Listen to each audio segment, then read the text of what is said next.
পূর্বধলায় আওয়ামী লীগের পুনর্বাসনের চেষ্টা ঘিরে শুরু হয়েছে তীব্র সমালোচনা চালাচ্ছেন। পূর্বধলায় আওয়ামী লীগের পুনর্বাসনের চেষ্টা ঘিরে শুরু হয়েছে তীব্র সমালোচনা। অভিযোগ উঠেছে, বিএনপির নবনির্বাচিত আহ্বায়ক আবু তাহের তালুকদার, কুখ্যাত ভূমিদস্যু সেলিম জাহাঙ্গীরকে পুলিশ হেফাজত থেকে মুক্ত করার জন্য গোপন তৎপরতা চালাচ্ছেন।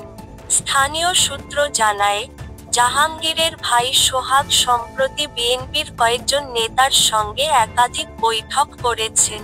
আর তারই ধারাবাহিকতায় আবু তাহের তালুকদারও প্রশাসনের সঙ্গে যোগাযোগ করছেন বলে অভিযোগ।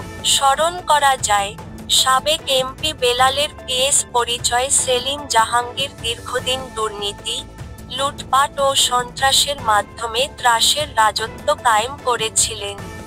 তার বিরুদ্ধে গুম, খুনসহ একাধিক মামলা থাকা সত্ত্বেও তিনি বহাল তবিয়তে কলেজে চাকরি করে গেছেন রাজনৈতিক আশ্রয়। গতরাতে অবশেষে ময়মনসিংহ কোতোয়ালি থানা পুলিশ তাকে গ্রেপ্তার করে।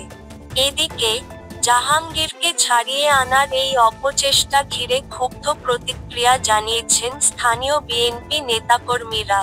তাদের অভিযোগ, আবু তাহের দলীয় স্বার্থ বিসর্জন দিয়ে অর্থের বিনিময়ে আওয়ামী দোসরদের পুনর্বাসন করছেন।